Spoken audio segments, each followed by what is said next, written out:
Hey,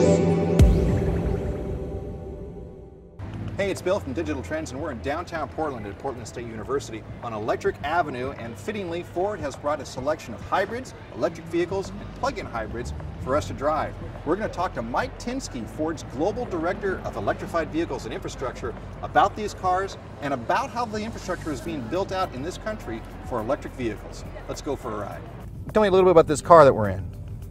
So we're in the brand new Ford Fusion Energi, and this product is great because it has a balance of shifting between electricity, driving on electricity, or driving on gasoline. So this is essentially what we call a plug-in vehicle. It's a combination, it's gas and electric, and is the gas powertrain hooked into the transmission, or does it just generate electricity? So, good question. This is what we call a parallel hybrid. So both the gasoline powertrain or the electric powertrain can actually power the wheels. So in this particular, we call it a blended hybrid. So for this particular vehicle, you can drive, and there's an EV button here. You can set the mode. You can set it to auto, which essentially will figure out when to use the gas engine versus using the electricity. And you can also set it for EV Now, which is essentially a feature that allows you to use all electricity. Say you're in the city setting like we are right now, you can go down and up hills and do up to 21 miles on full electricity.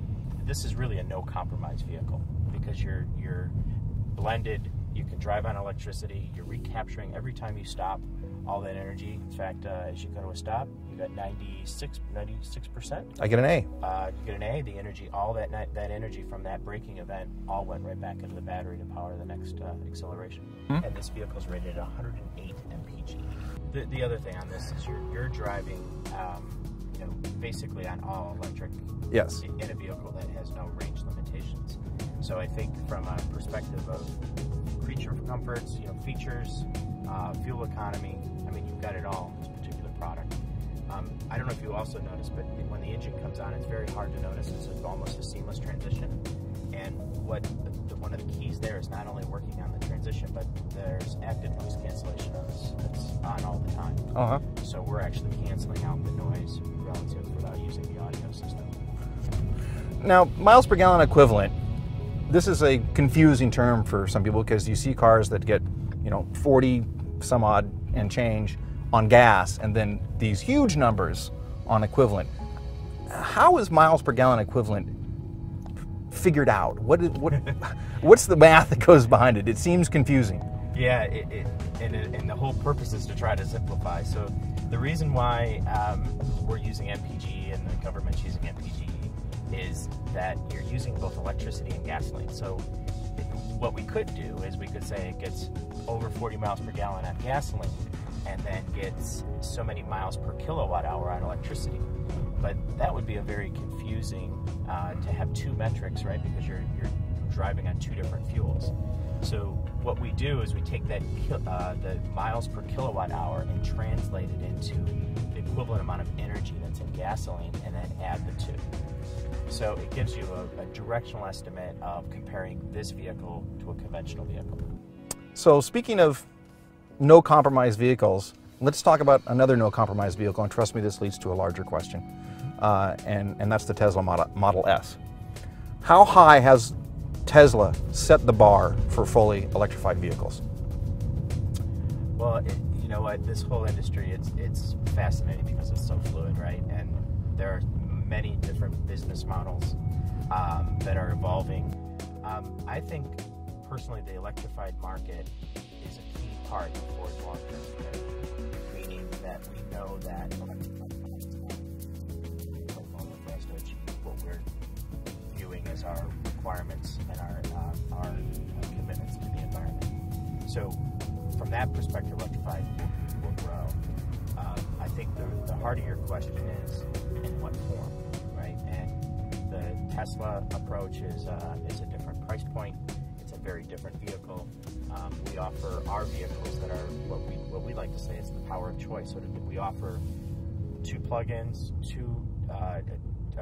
plugins, one of them being full electric, and two hybrids that coupled with our EcoBoost products, give the customer essentially, depending on their lifestyle and their driving cycles, all, you know, every option they need to actually make the best choice for them. You think electric vehicles, you know, going forward are going to be, obviously I think is a growing segment. How big is it going to be, do you think? I mean, is it for, say, non-commercial vehicles, you know, everyday vehicles like we're driving now? Yeah, well, our view is that, let me give you some statistics. We launched our first hybrid in 2004 with the Escape Hybrid, and the industry took about 8 years to get to 2% of the volume to be hybrid sales. That was October of 2011 when we reached that milestone. From October of 2011 to October of 2012, hybrid plus plug-in market share went to 4%. So we essentially doubled market share in 12 months. So our view is that hybrids are now starting to become mainstream.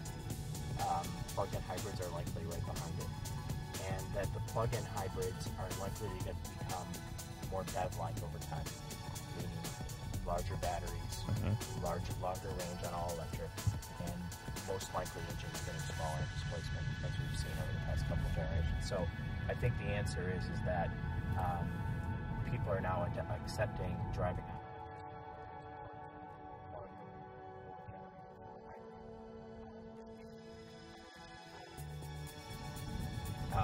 Long term, it's absolutely, I mean, we've looked at all of our tool set, all of our toolbox, and what we can do to meet what we think are the right numbers to hit for CO2 in the environment. And clearly, electrification is a big part of that. I said the Tesla question was going to lead to a larger question, and that is this, and you being an electrical engineer and just having an electrical background, and that is, you know, as we move into this world of plug-in cars, of which this is one, a refueling issue has cropped up, to me it seems. Elon Musk on a recent phone call said that he is building out the Tesla supercharging charging infrastructure across the country so that, you know, drivers can drive across the country on electricity without any trouble.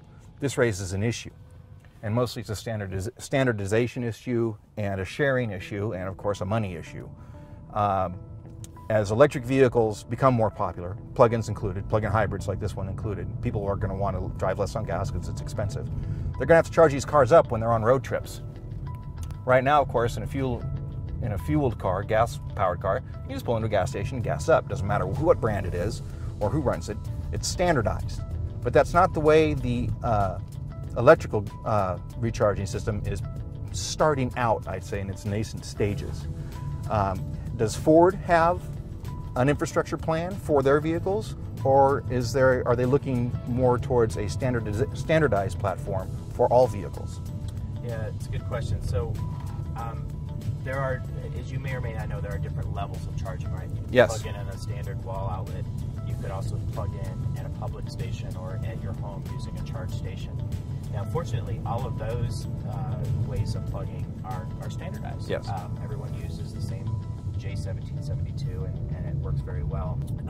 I think the question is when you go to the next level of charging, so the fast charging, how do you get an industry to rally around a single standard? And that, I think, is going to happen over time. The good news, here's the good news. The good news is that we have common level 1, we have common level 2, we have Europe and US, so a transatlantic agreement on what that faster charging framework looks like. And although we do have a few differences in the US between a couple OEMs or a couple manufacturers, we believe that everyone's going to migrate to the standard long term, and I think that that's going to happen. Having driven like this car, and I told you earlier I drove the C-Max hybrid, not the plug-in, but just the regular C-Max hybrid. I've also driven a Tesla. I've driven a Jetta hybrid, and just like the experience we're having right now, I'll just say it: driving an electric vehicle is far superior than driving a gas-powered vehicle. It's quiet, Right. It's smooth. In a Tesla, admittedly, the acceleration is unbelievable. I mean, blind, supercar fast, if you've seen the videos and so forth.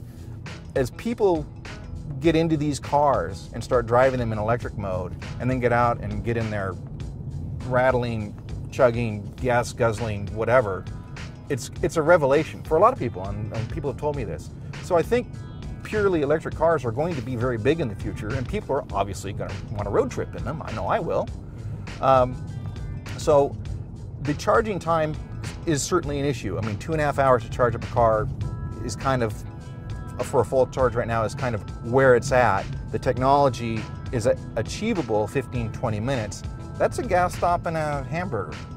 You know, it can be done. I mean, you can't sit in the driver's seat for 4 hours. You got to stop. Is there a long-term plan from Ford or from any of the manufacturers that you deal with, you know, as competitors, to facilitate that kind of charging in public? And how is it going to work? So first, to your point about people driving electric,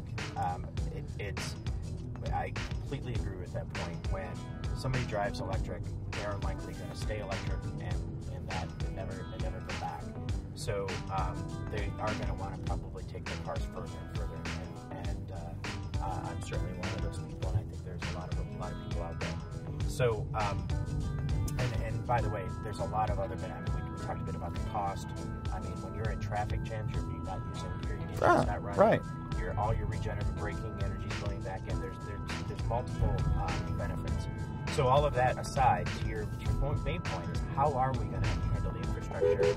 I think the answer is essentially going to be that we, as Ford, have worked with about 7 others, so 8 automotive OEMs, that we've all agreed on the fast charging standard, and that is what we hope will become the standard of the future. It's called the DC combo, and the beauty of it is that it retains the same connector receptacle that you have on the vehicles today, but adds 2 additional pins at the bottom for the faster charging, so you essentially are backward compatible. Mm-hmm.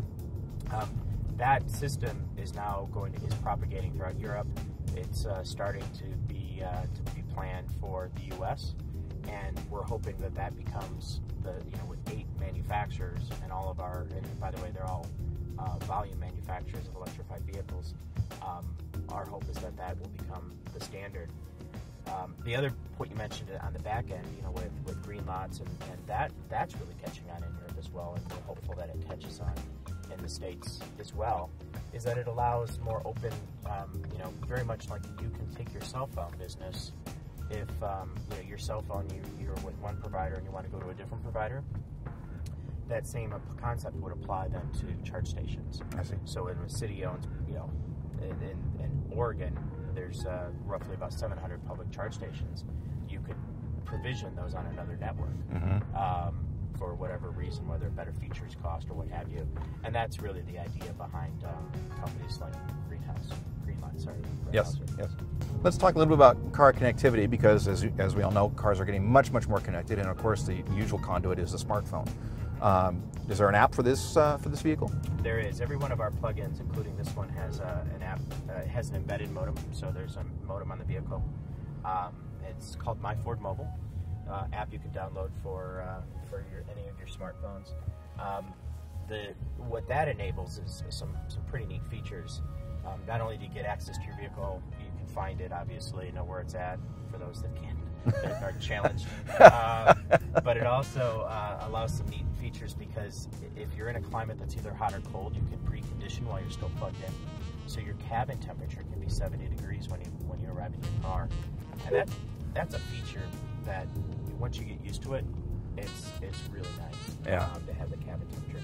It also obviously controls your charging.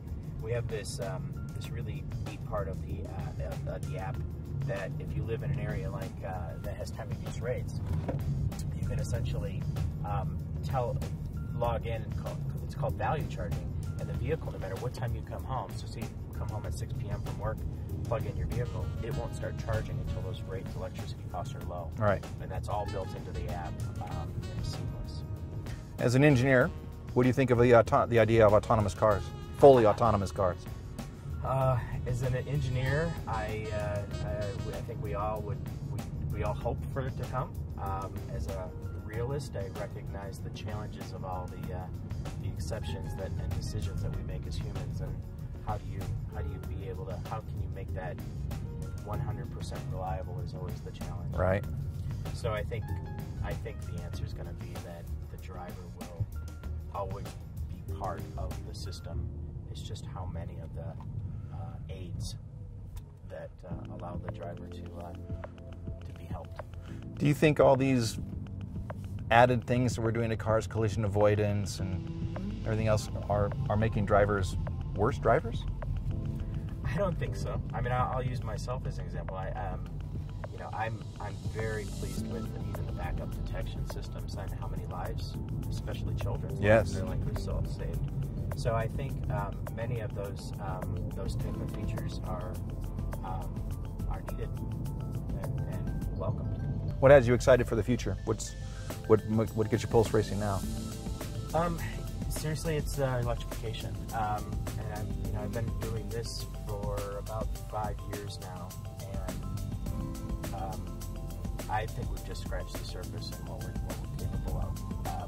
We've been focused on delivering a great product, for all customers, but then when you start thinking about what this can do to help the greater U.S. grid and what they can do when we get critical mass and enough vehicles in a certain location, that you start enabling a whole new amount of environmental impact, and you can actually reduce CO2 because you've got the ability to have a large amount of storage.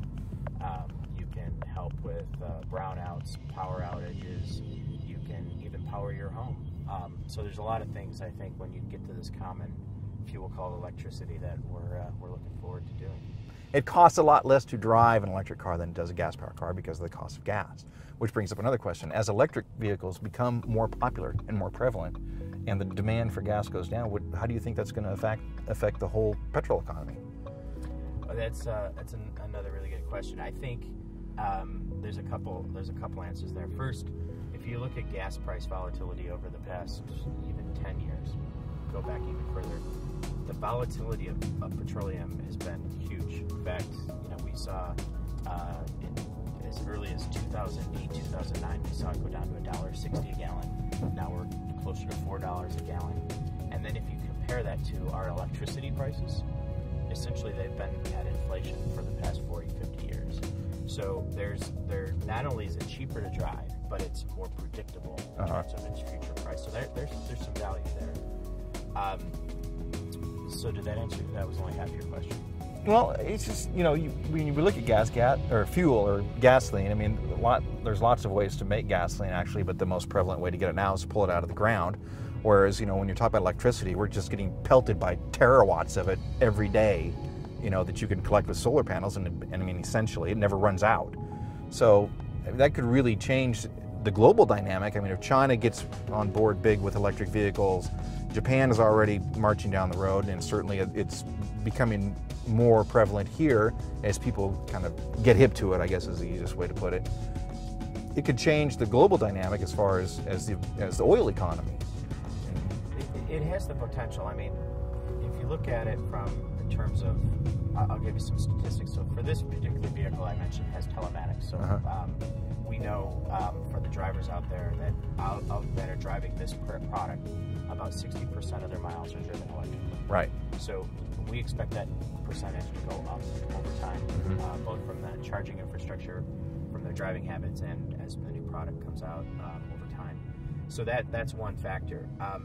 The other interesting thing is more of a macroeconomic, because as you mentioned, electricity is being generated everywhere by different types of fuels, and it's generally locally generated, and it's using resources, either renewables or natural resources that are available locally. So it has the other impact that you're actually potentially bringing money back to the local economy, because your fuel for your driving is now produced locally, and that's billions, right?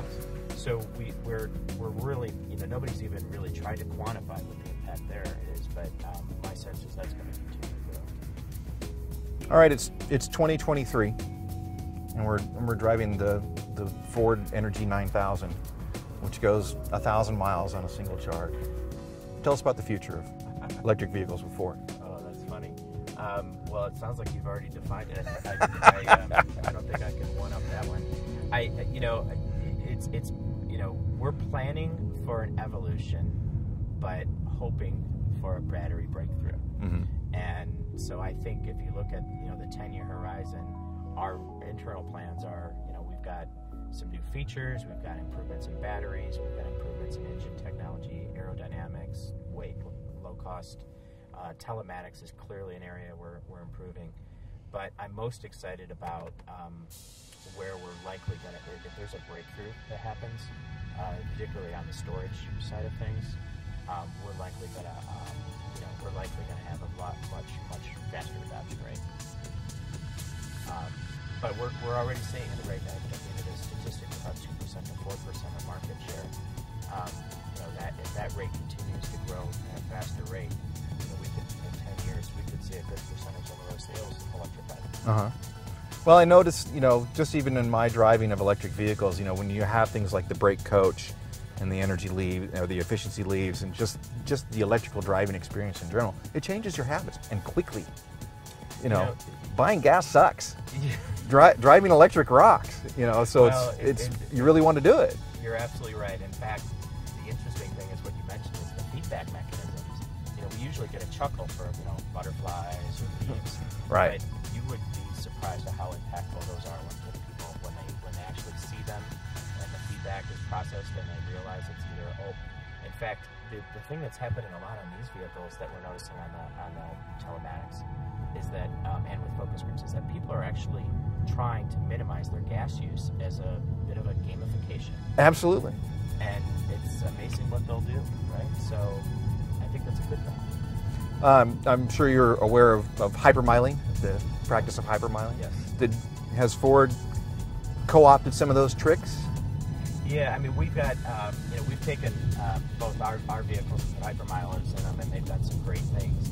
But many of the coaches that you're seeing, so we have an acceleration coach, a brake coach, and acceleration coach, all of that came from the hypermiling community. It's really just taking their practices, putting them in here, and so if you observe some of their techniques, you can get some really good scores and really stretch your all-electric and gasoline range.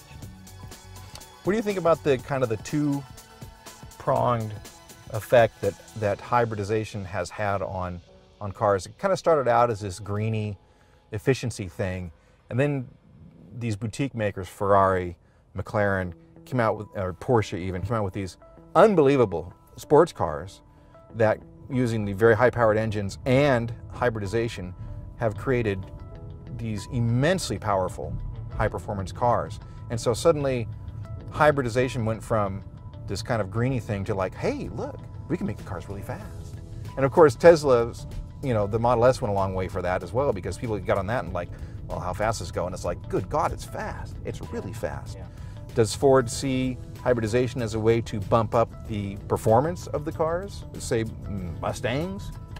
Well, it's a really good question, and you probably know this, but at the root of that performance is that electric motors actually produce torque at zero speed. That's right. So that fundamental difference between a gas engine and an electric engine provides the performance. And in fact, electric motors can easily spin the wheels if we, you know, at any point that if we chose to do it that way. Oh, I think you should choose that. You could, yeah, exactly. But our approach is a little different. We want to use electrification to offer a no-compromise vehicle and get them the green impact. So that's our current approach. It seems to be resonating very well. In this particular product, as an example, you are given plenty of performance opportunities, and essentially driving, as you've been saying, you just captured what, 90% of your energy? I got a B. You got a B.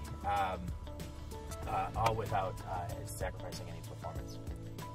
But still, you know, it's going to come down to I got more kilowatts than you do, and it's just in the DNA. That would be an interesting. I mean, like I said, this industry is very interesting because it's such a fluid space that we're continuing. I mean, we're seeing etiquette develop on charge stations. We're seeing new product niches. We can't predict what's going to happen next. You can try to predict. We do. We just can't say everything. Right. Okay, I understand. But it would be interesting to see a high-volume car maker like Ford put a hybrid power plant, a performance hybrid power plant, in not necessarily even a halo car, but a performance car. So take that back too. Duly noted. Mike, thanks very much for all your information today. It's been very educational, and we wish you the best of luck with your cars, and we're looking forward to driving them. So Thanks. please put us on the list. Thanks for having us.